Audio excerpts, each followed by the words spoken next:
ಅಧ್ಯಾಯ 2 ಶ್ಲೋಕ 44. ಭೋಗೈಶ್ವರ್ಯ ಪ್ರಸಕ್ತಾನಾಂ ಭೋಗೈಶ್ವರ್ಯ ಪ್ರಸಕ್ತಾನಾಂ ತಯಾಪಹೃತ ಚೇತಸಾಂ ವ್ಯವಸಾಯಾತ್ಮಿಕಾ ಬುದ್ಧಿಃ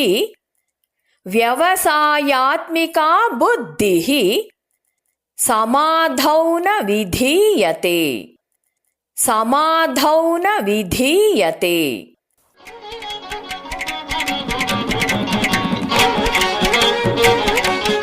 ಹೇಳಿಕೊಡುವುದನ್ನು ಅನುಸರಿಸಿ. ಭೋಗೈಶ್ವರ್ಯ ಪ್ರಸಕ್ತಾನಾಂ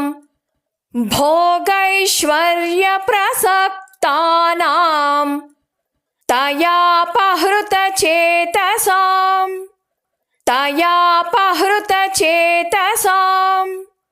ವ್ಯವಸಾಯಾತ್ಮಿಕಾ ಬುದ್ಧಿಃ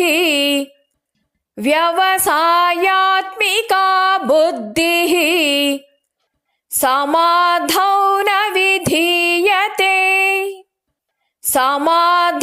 ನ ವಿಧೀಯತೆ.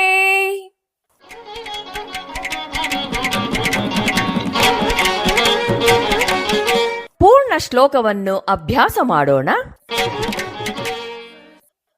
ಭೋಗೈಶ್ವರ್ಯ ಪ್ರಸಕ್ತಾನಾಂ ತಯಾಪಹೃತ ಚೇತಸಾಂ ವ್ಯವಸಾಯಾತ್ಮಿಕಾ ಬುದ್ಧಿಃ ಸಮಾಧೌ ನ ವಿಧೀಯತೆ.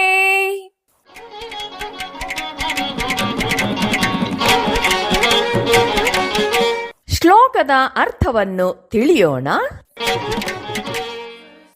ಶ್ಲೋಕ 42, 43 ಮತ್ತು 44 ಈ ಮೂರೂ ಶ್ಲೋಕಗಳನ್ನು ಒಟ್ಟಿಗೆ ಓದ್ಕೋಬೇಕು.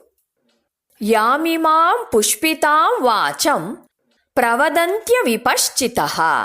ಅಪವಿಶ್ಚಿತಃ ಅಂದರೆ ತಿಳುವಳಿಕೆ ಇಲ್ಲದ, ವಿವೇಕವಿಲ್ಲದ ಈ ರೀತಿಯ ಜನರು ಪ್ರವದಂತಿ ಪುಷ್ಪಿತಾಂ ವಾಚಂ ಧರ್ಮದ ಹೆಸರಿನಲ್ಲಿ ದೊಡ್ಡದಾಗಿ ಆಪಾತ ಮನೋಹರವಾದ ಮಾತುಗಳನ್ನಾಡ್ತಾರೆ. ಅವರು ಯಾವಾಗಲೂ ವೇದಗಳಿಂದ ವಾಕ್ಯಗಳನ್ನು ಎತ್ತಿ ಹೇಳ್ತಾ ವೇದಗಳು ಹೇಳೋದು ಹಾಗೆ ಹೀಗೆ ಅಂತ ಚರ್ಚಿಸ್ತಾ ಇರ್ತಾರೆ.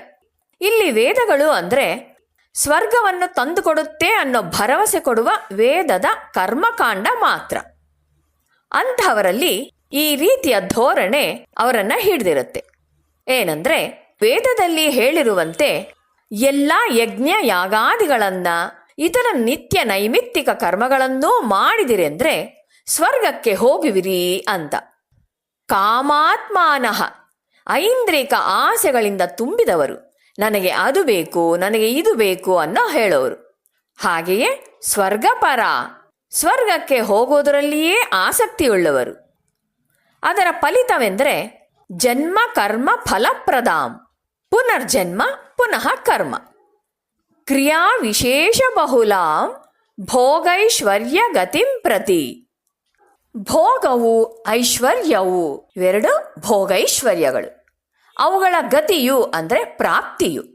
ಅದಕ್ಕೆ ಯಾವುದು ಸಾಧನವಾಗಿರುತ್ತೋ ಅಂಥ ಕ್ರಿಯಾ ವಿಶೇಷಗಳು.